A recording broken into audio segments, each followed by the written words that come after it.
Perkenalkan, nama saya Christian Mikal Mengendap. Saya berasal dari Fakultas Teknik Unimah dengan NIM 2020811. Pada kesempatan kali ini, saya akan mempresentasikan tugas UAS Manajemen Pendidikan Kejuruan yang diberikan oleh Minerse para Tembuisang. Materi yang pertama tentang manajemen peserta didik. Pengertian peserta didik dibagi tiga, yaitu menurut UU RI, menurut Umar Hamalik, dan menurut Abu Ahmad. Yang pertama, menurut Undang-Undang RI Nomor 20 Tahun 2003, yaitu anggota masyarakat yang berusaha mengembangkan potensi diri melalui pembelajaran yang tersedia pada jalur, jenjang, dan jenis pendidikan tertentu. Yang kedua, menurut para ahli. Menurut Umar Hamalik dalam tim UPI 2013-205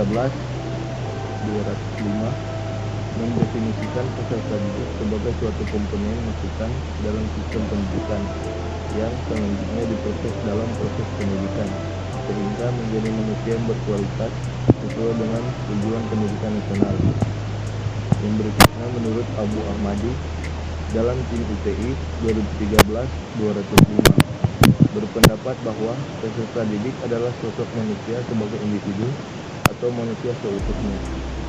Individu diartikan seseorang yang tidak tergantung dari orang lain, dalam arti benar-benar seorang pribadi yang menentukan diri sendiri dan tidak dipaksa dari luar, mempunyai sifat-sifat dan keinginan sendiri. Berikutnya, definisi manajemen peserta didik. Manajemen peserta didik juga dapat diartikan sebagai usaha pengaturan terhadap peserta didik mulai dari peserta didik tersebut masuk sekolah sampai mereka lulus.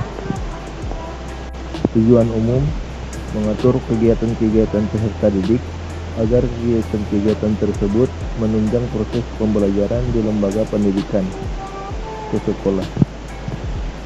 Tujuan khusus: 1. Meningkatkan pengetahuan, keterampilan, dan psikomotor peserta didik.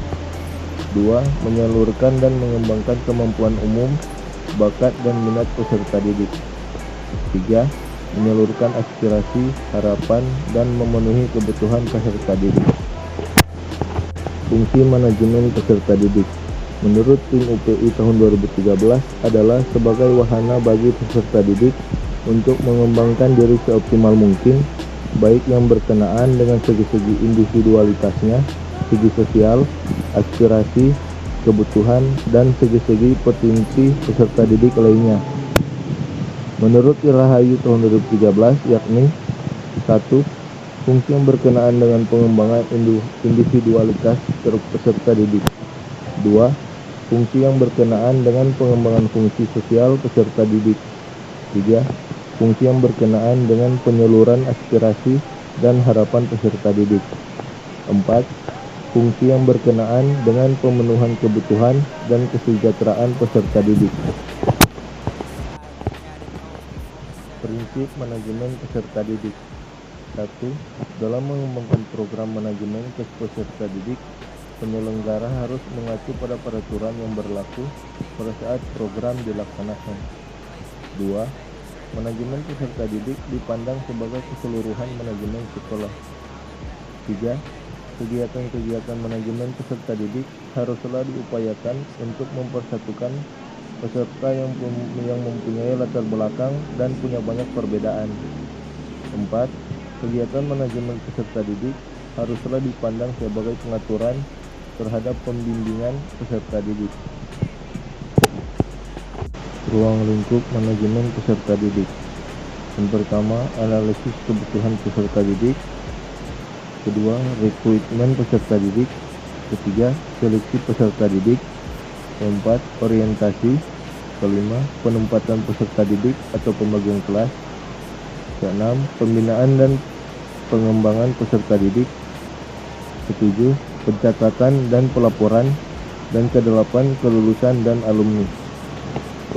Layanan khusus yang menunjang manajemen peserta didik, yaitu layanan bimbingan konseling, layanan perpustakaan, layanan kantin, dan layanan asrama.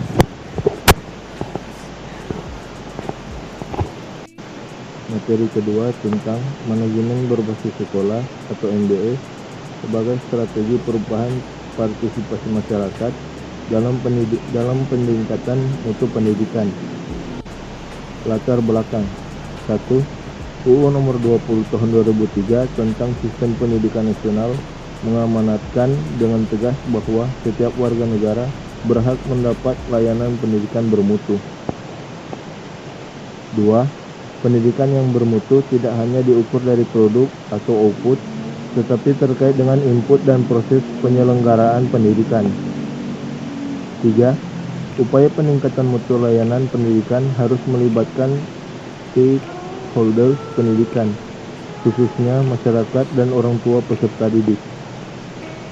4. MBS merupakan inovasi dalam pelibatan masyarakat dan orang tua peserta didik untuk peningkatan mutu pengelolaan penyelenggaraan pendidikan di era otonomi daerah. 5. Hasil penelitian di berbagai negara membuktikan bahwa implementasi MBS secara benar dan konsisten dapat meningkatkan mutu pendidikan anak secara signifikan karena keterlibatan masyarakat dan orang tua sesuai dengan peranannya masing-masing. Konsep dasar manajemen berbasis sekolah. 1. Manajemen berbasis sekolah atau school-based management merupakan salah satu model sistem pengelolaan sekolah yang memberikan kewenangan lebih luas dan kekuasaan lebih banyak kepada institusi sekolah untuk mengurus kegiatan sekolah sesuai dengan potensi, tuntutan, dan kebutuhan sekolah yang bersangkutan tanpa bertentangan dengan ketentuan yang berlaku. 2. Pemberian kewenangan dalam pengambilan keputusan dipandang sebagai salah satu bentuk otonomi di sekolah, pemberdayaan sumber-sumber atau resource, sehingga sekolah mampu secara mandiri, seperti menggali, mengalokasikan, menentukan prioritas, memanfaatkan, mengendalikan, dan mempertanggungjawabkan keberhasilan programnya kepada setiap pihak yang berkepentingan atau stakeholders pendidikan di sekolah. Tujuan utama penerapan MBS di Indonesia. 1. Pemberian otonomi yang lebih luas kepada sekolah dalam pengambilan keputusan untuk peningkatan layanan pendidikan. 2. Meningkatkan partisipasi masyarakat dan orang tua peserta didik dalam penyelenggaraan pendidikan bermutu. 3. Mengembangkan kepemimpinan sekolah yang demokratis dan profesional. 4. Membangun teamwork yang demokratis dan profesional untuk layanan pendidikan yang bermutu dalam upaya peningkatan mutu pendidikan secara menyeluruh. Paradigma baru partisipasi masyarakat dalam pendidikan. Pra MBS hanya dalam bentuk pendidikan berupa sumbangan uang. Dalam konteks MBS, 1. Partisipasi dalam input, proses dan kontrol kualitas output pendidikan. 2. Diwadahi dalam formula komite sekolah atau dewan sekolah. 3. Fungsi dan peran utama komite sekolah, yaitu mitra kerja, penasihat, penghubung dengan masyarakat, dan pengendali. Karakteristik keberhasilan implementasi MBS. 1. Peningkatan kemandirian sekolah dalam mewujudkan visi dan misi. 2. Peningkatan kualitas kinerja layanan sekolah. 3. Peningkatan kesejahteraan material dan non-material. 4. Peningkatan kualitas partisipasi masyarakat dan orang tua. 5. Peningkatan transparansi dan akuntabilitas pengelolaan sekolah.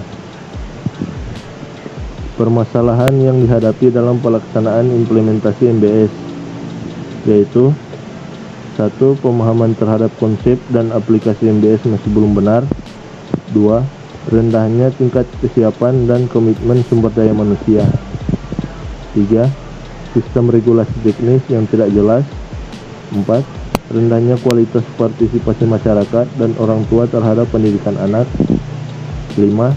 Rendahnya komitmen dukungan dana dari masyarakat dan orang tua terhadap pendidikan yang bermutu. Sekian presentasi dari saya.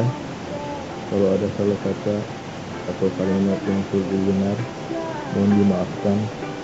Terima kasih.